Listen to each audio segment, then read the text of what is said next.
Qual seria a melhor convocação da seleção brasileira para os jogos contra Senegal e Tunísia? Vou fazer minha lista aqui no vídeo de hoje, levando em consideração, claro, a minha opinião, quem eu acho que são os melhores jogadores, mas também o modelo de jogo do Carlo Ancelotti, a formação tática dele e as experiências do treinador no comando da Canarinho.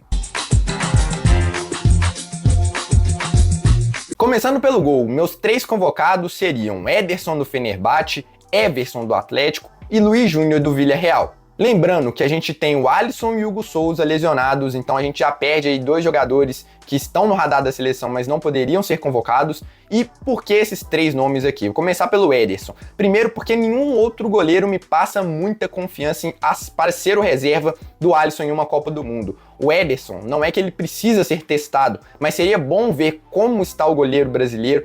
Eles vêm recebendo muitos elogios na Turquia. Eu parei para pesquisar, para assistir alguns dos melhores momentos dele por lá. É um cara que vem chamando muita atenção pela saída de bola, mas ainda sofreu somente 1 gol em 4 jogos. Claro que tem a ver também com a consistência do Fenerbahçe nas últimas partidas, mas o Ederson vem jogando bem. O que pega na questão do ex-goleiro do City é que ele voltou de lesão recentemente, só que ele vai ter disputado 5 jogos até a seleção brasileira entrar em campo contra o Senegal. Então eu acredito que seja uma boa oportunidade para a gente ver como o Ederson está, se ele consegue sim ser o reserva que a gente espera do Alisson, porque pro Alisson ter um problema físico e ficar de fora de uma Copa do Mundo não é impossível. É um goleiro que infelizmente em alguns anos sofre com um condicionamento físico, a gente torce para que não, mas eu confio mais no Ederson hoje para ser esse principal opção em relação ao Alisson. O Everson, confesso para vocês que eu fiquei muito na dúvida com algumas opções aqui. Você vai ter o Fábio e o Léo Jardim, que são ótimos goleiros. Eu acho que qualquer um dos 3 está muito bem servido na seleção brasileira. O Bento, por exemplo, eu já acho que não vem tão bem no Al Nassr, e não é de agora. Você vê os gols que ele sofre, não é um goleiro que vem fazendo tantas defesas difíceis. Claro que tem a ver também com a soberania do Al Nassr no Campeonato Árabe, em outras Copas, mas o Bento não vem me agradando. Os gols que eu vejo que ele sofre não vem me passando confiança. Na seleção, ele nem foi tão requisitado no último jogo em que ele foi titular, mas não é um cara que me passa tanta confiança nesse momento. Então, por isso, eu optaria por um jogador um pouco mais experiente. E nesse quesito entram o Everson, o Fábio e o Léo Jardim.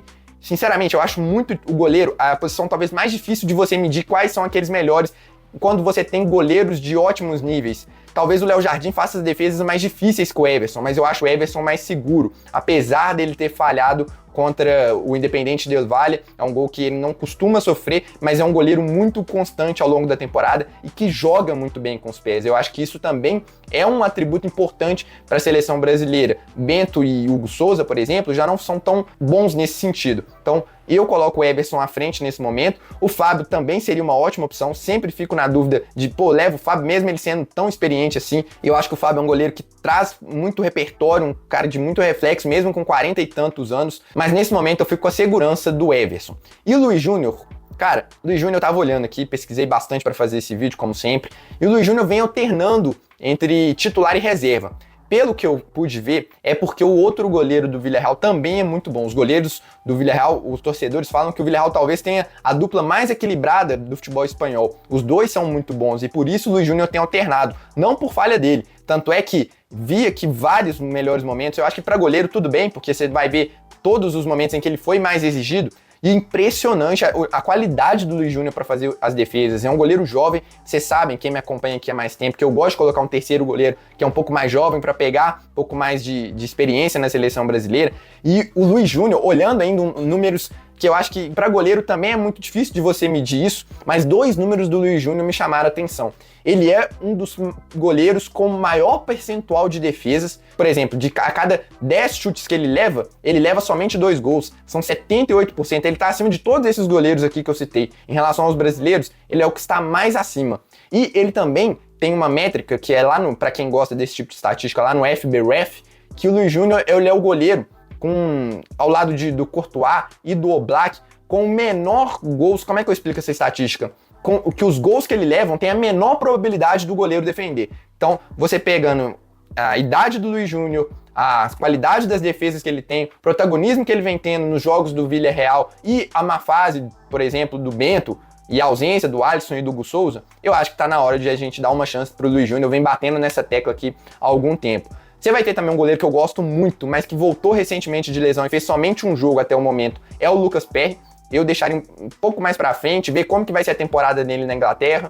Não teve muitos minutos ainda por causa de uma lesão, mas é um nome pra gente ficar de olho, me passa mais confiança do que o Bento e do que o Hugo Souza, por exemplo.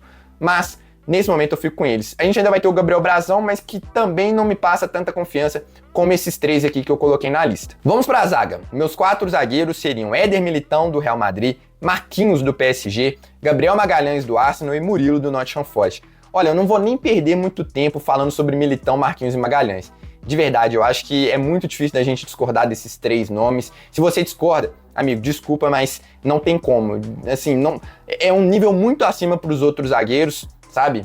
Eu acho que em determinado momento a gente até poderia ter falado do Marquinhos e tal, mas, cara, a constância que ele vem jogando. E o Militão e Magalhães hoje, que pra mim é sensacional, uma das melhores duplas de zaga do futebol mundial. E aí você sobra a 4ª vaga. Como opções para além do Murilo, eu pensei em Beraldo, Fabrício Bruno, Léo Ortiz e Thiago Silva. Lembrando que o Alex Ribeiro e o Bremer estão lesionados. Por que o Murilo? Primeiro que eu acho o Murilo mais zagueiro do que o Beraldo, apesar de o Beraldo ter uma saída de bola muito boa. Acho que o Murilo defende melhor em termos de bloqueio, de desarme. O Murilo me passa mais confiança nesse sentido. Você vai ter também o Ibanhas, que voltou agora de lesão, então eu deixaria, se for para testar, mais para frente. Fabrício Bruno muito mal na última data FIFA, eu acho que tá no momento até de dar uma preservada nele. Não descarto ele para as próximas convocações, mas eu acho que não é legal você convocar ele agora. Deixa ele dar uma respirada. O Carlo Ancelotti pode pensar o contrário, pô, vou convocar aqui o Fabrício Bruno para dar confiança, para mostrar que uma falha ou duas não vão fazer dele um cara totalmente descartável numa seleção brasileira. Mas eu prefiro o Murilo, acho mais zagueiro. O Léo Ortiz, que tá passando por lesões, vai e volta, então não tem tido uma sequência muito grande no Flamengo, por isso eu prefiro ainda o Murilo, apesar da má fase do Nottingham, não é culpa do Murilo, o Murilo vem jogando muito bem. E o Thiago Silva, eu vou na mesma linha do Ancelotti, eu acho que não é um cara que precisa ser testado. Você convocar o Thiago Silva para ser 4º zagueiro em amistoso, ao meu ver não faz sentido, mas se fosse a Copa do Mundo hoje, talvez eu colocaria o Thiago Silva no lugar do Murilo, que é um cara que traria experiência, confiança e vem jogando ainda num nível muito alto. O Thiago Silva, assim como o Fábio, são 2 caras que, apesar da idade, se destacam muito. Nas laterais, eu iria com Wesley da Roma e Paulo Henrique do Vasco na direita. Na esquerda, com Douglas Santos do Zenit, Kaique do Cruzeiro e Caio Henrique do Mônaco. Na direita, sinceramente, foi bem tranquilo para eu escolher os 2 aqui, porque eu vejo eles um pouco acima dos demais. Na verdade, o Paulo Henrique ele ganhou esse status pelas boas atuações na seleção brasileira. Mas se você pegar, de fato, a qualidade dele, eu acho que o Dodô é um cara que se aproxima muito, não pelas mesmas características, mas porque o Dodô te entrega um equilíbrio muito grande, ele defende bem, também consegue chegar ao ataque. Acho que seria uma boa também testar ele, mas o Paulo Henrique de fato foi muito bem na seleção, eu acho que é legal você dar sequência para ele. E o Wesley vem jogando muito bem, de ala pela direita, de ala pela esquerda, ele vem entregando um futebol muito legal na Roma, titular em quase todos os jogos, só não esteve na última convocação porque sofreu uma lesão e foi cortado, o que abriu uma vaga para o próprio Paulo Henrique, que ao meu ver é mais lateral do que o Vitinho, por exemplo. Não sei se o Ancelotti vê dessa forma também. Você vai ter o Ian Couto e o Arthur lá na Alemanha por Borussia e Leverkusen. Estão sendo bem aproveitados, acho que teve um crescimento, teve uma evolução, mas eu ainda acho eles abaixo do Wesley e do Paulo Henrique. Na esquerda, Douglas Santos para mim unânime, quanto mais minutos a gente puder dar para ele também, para ir pegando mais confiança. E eu ainda confesso que estou um pouco na dúvida se o Douglas Santos ainda é a melhor opção, mas de fato ele vem jogando muito bem pela seleção brasileira, e por isso eu convoquei mais 2 laterais aqui, que são o Kaique e o Caio Henrique. Cara, eu acho difícil abrir mão do Caio Henrique, de verdade. Vocês que acompanham mais tempo sabem o quanto que eu sou fã do futebol do Caio Henrique. Eu queria ver um jogo dele entre os titulares, contra uma seleção que atacasse um pouco mais, talvez contra o Senegal, para ver de fato o nível do Caio Henrique. Eu sei que ele tem deficiências defensivas, mas eu queria ver um pouco mais dele na seleção, se isso realmente é tão aparente como em alguns jogos que eu vi dele no Mônaco, e o Kaique já é o contrário. Eu acho que ele te traz uma segurança defensiva muito grande. E o Carlos Augusto não foi muito bem pela seleção. Não tô aqui, mais uma vez, também não tô descartando o Carlos Augusto. É um cara que de confiança, joga muito bem na Inter de Milão, mas é um reserva lá na Inter e ele vem entrando menos nessa temporada do que nas últimas. Então, acho que tá no momento da gente trazer um jogador de mais jovem, que te pode agregar de formas diferentes. O Kaique é muito bom defensivamente, enfrentou, por exemplo, eu lembro de um jogo dele contra o Estevão, que ele foi impecável, e a gente tá falando do Estevão, né? Então o Kaique vem me passando confiança há muito tempo, e eu acho que chegou a hora da gente testar ele também. E ainda tem o Luciano Juba, lateral do Bahia, só que ele voltou recentemente de lesão, então isso vai acabar tirando ele aqui da minha lista, mas é um cara pra gente ficar de olho também. Antes da gente passar aqui pro meio de campo, eu peço o seu like, é muito importante pro crescimento do canal. Quando você deixa o like, o YouTube recomenda esse vídeo para mais pessoas. E se você é novo por aqui, fica o convite para se inscrever no canal, ativar o sininho de notificações para receber mais conteúdo sobre a seleção brasileira. Vamos para minha lista de meio campo então. Casemiro, do Manchester United, Andrei, do Chelsea, Bruno Guimarães, do Newcastle, Ederson, do Atalanta, Paquetá, do West Ham e Coutinho, do Vasco. Olha, foi muito difícil colocar somente 6 jogadores aqui na minha lista, e eu confesso que eu gostaria de chamar outros jogadores que eu vou citar aqui, mas eu acho que a lateral, por exemplo, tem um senso de urgência um pouco maior, então faz bem você ainda convocar 3 laterais esquerdos, por mais que seja difícil dar mais minutagens para eles. E no ataque também tem alguns jogadores aqui que não dá para cortar. Então por isso aqui minha escolha por 6 jogadores no meio de campo. O Casemiro, para mim, incontestável. Bruno Guimarães, incontestável. Vamos aqui então às outras 4 vagas que cada pessoa falaria de uma forma, ao meu ver, que está muito aberto. Eu não abro mão de forma nenhuma do Ederson. Já falei aqui em live, em outros vídeos, que o Ederson é o jogador que traz a força física defensiva, mas que também tem qualidade para chegar ao ataque. Ele voltou a jogar pela Atalanta, até onde eu sei que tá bem, então não vejo motivo para deixar o Ederson de fora. Inclusive, eu acho que ele tem que ter mais minutos jogando pela seleção brasileira. Outro que eu não abro mão é o Paquetá, porque por mais que eu sei que ele não tá jogando tão bem assim no West Ham, o time também não ajuda, né? É uma posição que você tem pouca mobilidade para fazer muita coisa sozinho, porque o Paquetá é um cara de muita associação, de que depende muito do time jogar bem para ele estar bem também. E nos jogos que ele jogou na seleção, ele foi bem. E ainda tem outro ponto, ele é o melhor terceiro meio-campista que a gente tem à disposição, ao lado do Gerson, talvez, que voltou de lesão recentemente, então por isso não vai entrar nessa lista aqui, e precisa retomar o bom futebol dele lá no Zenit também. O Paquetá na seleção foi muito bem, acho que ele cumpre muito bem esse papel de atacar e defender ao mesmo tempo. É o jogador que, se a gente precisar enfrentar uma grande seleção, precisar não, né? Quando a gente enfrentar uma grande seleção, é o jogador que mais passa confiança para ser esse terceiro meio-campista. Para você não jogar também com 3 volantes brucutus que só defendem e também não jogar com 4 atacantes. A minha dúvida aqui foi em relação mais ao Andrei. Confesso que ainda não me passa tanta confiança assim. Essa reserva do Casemiro aqui ainda tá, cara, ainda fico pensando muito se o Andrei é o nome mais confiável. Quais as outras opções? Ao meu ver, só tem 2, de verdade. André e Fabinho. O André, pra mim, é num nível muito próximo ao do Andrei. Os dois têm características diferentes. O André, na saída de bola, ao meu ver, é bem mais jogador do que o Andrei. Mas o André, ele tem uma chegada à frente melhor, por mais que ele seja primeiro volante também, mas ele tem um desarme melhor. Eu acho que, defensivamente, o André te entrega mais pelo alto. É um jogador que também tem mais vantagem aérea em relação ao André. Então, por esses motivos, eu coloquei o André na frente. Pô, e o Fabinho? O Fabinho, eu vou jogar limpo aqui com vocês. Quantos jogos você viu do Fabinho no último ano? Cara, talvez, sei lá, 2 que eu vi da Arábia Saudita, e olhe lá. Mas eu pesquiso, né? Eu acho que se for pra eu ficar só naqueles que eu vejo jogos, fica impossível, porque é muito jogador, e tem que priorizar uns, outros aqui, ligas mais relevantes, jogos que vão ter mais brasileiros. Então, admito, não vi vários jogos do Fabinho, mas várias pessoas ficam sugerindo, batendo na tecla. Eu pesquisei, vi melhores momentos, vi alguns lances do Fabinho, pesquisei números, ainda acho que o Fabinho não seria essa opção para cumprir essa vaga deixada pelo Casemiro, porque não é mais o Fabinho. O Fabinho já não era um jogador que no Liverpool cobria muita área defensivamente, e muito menos agora. A grande crítica, se é que tem alguma, o Fabinho vem jogando bem, tá? Isso aí é um fato. E ele é novo, a galera trata o Fabinho como se ele fosse um idoso, mas o Fabinho é mais novo que o Casemiro, por exemplo. E só porque ele foi pra Arábia, a gente meio que descartou o Fabinho. Eu acho que é um nome válido pra gente ficar de olho, mas eu não apostaria no Fabinho nesse momento, cara. Até porque a tendência é de descenso, e não acho que defensivamente ele vai te agregar tanto assim a ponto de você tirar o Andrei ou o André. Mas não acharia um absurdo também se ele voltasse a ser convocado. E o Coutinho, porque o Coutinho vem jogando muito no Vasco, participando da saída de bola, participando ofensivamente, conduzindo a bola, finalização. Os números dele nem expressam quão bem o Coutinho vem jogando. Não é um cara também que precisa ser testado na seleção, mas eu acho que a seleção seria positivo para ela se jogasse com um camisa 10 em um jogo ou outro. Ou você ter essa opção de ter um camisa 10 no banco, de quando você estiver enfrentando uma seleção um pouquinho mais fechada, você ter um jogador mais diferente, que vai te achar o último passe ali. Fico muito na dúvida em relação ao Matheus Pereira, porque o Matheus Pereira vem jogando melhor bem, na verdade, há mais tempo do que o Coutinho, mas acho o Coutinho um pouco mais genial, mais inventivo, que vem participando das mais tanto da defesa quanto do ataque. O Matheus Pereira é o cara realmente ali do último passo, apesar de ser muito bom também. E eu não convoco os dois porque tanto o Paquetá, quanto o Coutinho, quanto o Matheus Cunha, que vai estar aqui na lista de atacantes, são esse papel aqui de terceiro meia, né, ou então de segundo atacante. Então não vejo sentido em convocar os dois. Outros aqui que passaram pela mente, Joelinton, não gosto, assim, de verdade, eu acho que muito abaixo do Ederson.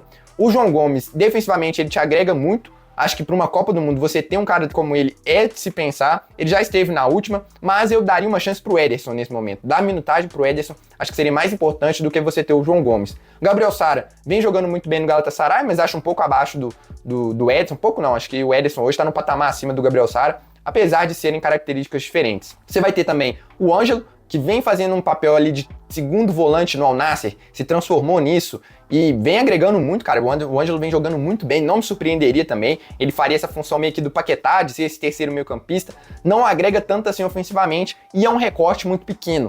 Por isso eu deixaria o Ângelo de fora por enquanto. O Andrés Pereira também é outro cara que vem jogando mais como segundo volante, então seria uma boa opção também, mas eu acho que os que estão aqui estão à frente do Andrés. E é isso, cara, eu acho que o Danilo também do Botafogo vinha jogando muito bem antes da lesão, vamos ver como é que ele volta agora, mas eu fecho com esses 6 meio-campistas aqui. E os meus atacantes seriam Estevão do Chelsea, Antony do Real Betis, Gabriel Martinelli do Arsenal, Rodrigo do Real Madrid, Vinícius Júnior do Real Madrid, Matheus Cunha do Manchester United, João Pedro do Chelsea e Vitor Roque do Palmeiras. Pensei muito aqui em possibilidade de tirar um ponta para convocar mais um meio-campista, que seria talvez o Ângelo ou o próprio Andrés Pereira, para a gente ter mais uma opção aqui no meio de campo. Ah, esqueci de falar também do Arthur, né, do Grêmio, mas eu acho que ele entra na gama do Ângelo. Deixa ele jogar um pouquinho melhor, por mais tempo, e quero ver um pouco mais dele também, antes de falar que ele merece retornar à seleção. O Arthur do Grêmio, tá? É um cara que tem uma característica muito diferente de mais associação, de passe, que a gente não tem na seleção brasileira. Outra opção também seria o Marcos Antônio, mas ainda não coloco os dois na convocação, não. Por mais que essa característica seja importante. Você tendo o Coutinho ali, acho que ele já te agrega um pouco mais nesse sentido também. Voltando aqui pro ataque, eu pensei muito na possibilidade de, novamente, né, por causa disso, de ter um jogador de maior cadência no meio de campo, eu pensei na possibilidade de tirar algum dos pontas aqui. Cara, beleza, a gente pode tirar aqui o Martinelli, que vem alternando entre titular e reserva. Eu acho que o Martinelli aqui é o mais tirável, entre aspas, desses convocados aqui.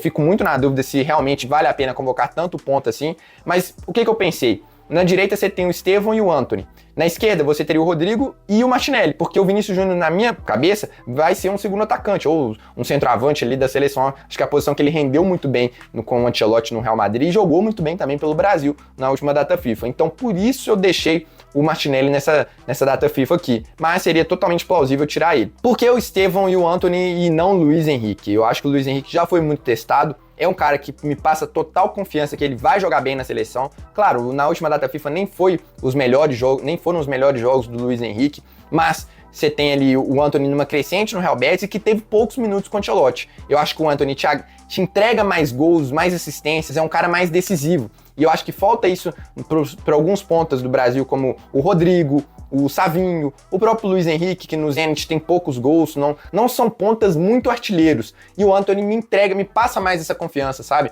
No Betis, claro, né? Ele voltou a jogar bem na Espanha, então eu apostaria no Antony um pouco mais, né, nessa data FIFA e não o Luiz Henrique, mas acho justo também se mantiver o Luiz Henrique para dar sequência. O Martinelli, apesar de estar alternando entre titular e reserva, vem jogando muito bem, fazendo gol após gol, e eu acho que a gente nem tem tantas opções aqui, seria mais tirar ele para colocar um meia. Porque o outro ponto que vem jogando bem, que não está nessa lista aqui, seria o Igor Paixão. Acho bem pau a pau assim os dois, mas o Martinelli, por tudo que já entregou na seleção, acho que é justo também continuar. Pô, o Rodrigo é reserva no Real Madrid, eu sei, cara, mas de verdade, eu não consigo tirar ele da lista. Eu acho que é um jogador diferente, que apesar de ter que melhorar nessa questão também de fazer gols, de ser mais decisivo, de chamar a responsabilidade pra ele, é um cara que precisa de sequência na seleção, ao meu ver. O Vinícius Júnior, não precisa nem falar, né? Um dos melhores jogadores do mundo. Matheus Cunha também, cara, Matheus Cunha joga bola demais. É absurdo que esse camarada joga. Eu acho que ele é muito subestimado pelo torcedor brasileiro. E aqui eu não vou nem debater muito o Matheus Cunha também, porque se você não coloca o Matheus Cunha na sua lista, você tá errado. Aí, pra mim, de verdade, não tem discussão Matheus Cunha, Vinícius Júnior. São caras que eu não discuto nada. O Rafinha também. Os outros aqui, beleza, pode discordar à vontade. Mas esses dois, pra mim, não tem como. E no ataque eu sei que vai ter discordância aqui, provavelmente, da galera. Deixa eu explicar os meus critérios. O João Pedro, eu sei que ele não vem jogando tão bem assim, não acho que caiu tanto de nível igual a galera tá falando, você vê no jogo, você vê que o João Pedro ainda tá te entregando aquilo que ele sabe fazer, que é armar jogadas, recuar, e outro ponto importante, o Chelsea vem jogando com muitos desfalques e o João Pedro vem jogando mais como um 10 do que como um 9, o que dificulta, obviamente, ele fazer um pouco mais de gols. Tá sem o Palmer, que é um cara que poderia gerar muito oportunidades pro João Pedro fazer gols, e por isso eu coloco o João Pedro aqui para dar continuidade. Eu acho que ele é o melhor centroavante que a gente tem hoje, por mais que não seja aquele cara tão artilheiro. E o Vitor Roque, acho que hoje é o melhor centroavante que vive a melhor fase, cara. Você vai disputar ali com ele, com o Caio Jorge e o Igor Thiago, por exemplo. Mas eu acho que o Vitor Roque, ele ainda não foi convocado, então seria uma oportunidade para tirar esse peso. Eu acho que os primeiros jogos da seleção têm um peso a mais. E também pro Ancelotti conhecer o Vitor Roque pegar um pouco de entrosamento com os outros jogadores, ver como que ele se encaixa. Acho que é um perfil muito próximo àquele do Caio Jorge. Acho que os dois são de atacar espaço, do último toque. Acho que o Vitor Roque talvez tenha um pouco mais de jogo fora da área, de drible, de proteger a bola, de gerar jogo para os companheiros, sendo que o Caio Jorge é um pouco mais ali do último toque. Alguns nomes aqui que eu deixei de fora, então. Já falei do Luiz Henrique, já falei do Savinho. Acho que o Savinho falta muito essa capacidade de fazer gols para ele, que outros pontas como o Antony tem. Caio Jorge, eu acho que seria muito pau a pau ali com o Vitor Roque, mas hoje eu vejo o Vitor Roque numa fase melhor. O Igor Thiago seria muito válido, mas eu não sei quem cortar aqui. Igor Thiago, que é do Brentford, vice-artilheiro da Premier League, jogador que faz o pivô muito bem, alto, forte, pode ser uma boa opção, assim como o Igor Jesus. Você vai ver aqui que nessa convocação não tem bem um centroavante. Mais uma vez, poderia tirar um ponto aqui, vamos considerar o Vinícius Júnior um ponto esquerda, a gente tira o Martinelli ou o Rodrigo e convoca mais um centroavante, também seria válido. Mas eu acho que já tem o Matheus Cunha, já tem o Vini, já tem o João Pedro, já tem o Vitor Roque, não precisa de mais do que isso para jogar ali como função de 9. Mas, numa Copa do Mundo, talvez a gente tenha que pesar, vai sem um pivôzão mesmo? Vai sem esse cara mais de área, de que sabe proteger bem a bola, que vai te entregar mais, assim, nesse tipo de jogo, que seria o caso do Pedro também, que tá lesionado. Lembrando aqui que o Pedro, Evanilson e Rafinha estão lesionados, então não tem como entrar na lista. É um caso a se pensar, mas nesse momento eu deixaria de fora. Endrick. Quem me acompanha também sabe que eu sou fãzaço do Endrick. Pra mim, ele é o melhor centroavante brasileiro na atualidade. Mas por que eu deixaria ele de fora nessa convocação? Acho que tem tido muito rumor sobre ele. Inclusive, no dia que eu gravo esse vídeo, só a informação de que o Lyon está interessado no Endrick, que eu acho um excelente destino. Inclusive, quem acompanha aqui o canal já sabia que tanto o Lyon quanto a Roma seriam excelentes destinos para o Endrick. Mas, cara, ele não vem jogando nenhum minuto. Tem a possibilidade de lesão, que até alguns dos inscritos aqui levantaram. Um cara que não tá jogando minutos no time, ele chega na seleção e aí, sei lá, joga 60 minutos. E o Ancelotti já conhece o Endrick. E outro ponto é que o centroavante já atuou pela seleção brasileira em outros momentos. Já foi convocado pela Copa América, ele não precisa precisa jogar um pouco mais aqui. Cara, eu confio no Endrick. Então, nesse momento, eu preservaria o nome dele, sabe? Até pra ele mesmo, falando psicologicamente, pra não ter mais essa pressão. Deixa ele escolher o destino dele ali com calma, e aí, ele voltando a jogar bem, mesmo eu acho muito difícil o Endrick não jogar bem, porque quando ele entra, ele joga bem. Pra mim, é o melhor centroavante que a gente tem. E se a Copa do Mundo fosse hoje, eu colocaria o Endrick na minha lista. Mas nesse momento, deixa ele respirar, tranquilo lá no Real Madrid, escolhe o time dele lá, e aí em março a gente volta a conversar, dependendo aí do desempenho dele, só se ele estiver jogando muito mal, pelo menos na minha opinião, para não entrar na minha lista. E acho que um outro nome que a galera pode falar também é do Ryan, do Vasco. Eu acho que a gente tem que levar muito em consideração recortes maiores. Eu acho que o Ryan é uma surpresa, é uma notícia muito boa para a seleção. Eu acho que é um cara que, assim, apesar do pouco tempo, sei lá, se ele continuar nessa evolução, é um cara que vai ser difícil também de não convocar, né? Pode jogar como ponta direita, como centroavante. O Diniz fala até que ele é um dos caras mais completos, um atacante mais completo do futebol brasileiro, e eu concordo, porque ele dribla, ele protege bem a bola, ele é forte, ele é rápido, ele finaliza bem, mas eu acho que hoje o Estevão e o Antony estão um pouco acima em relação à ponta direita.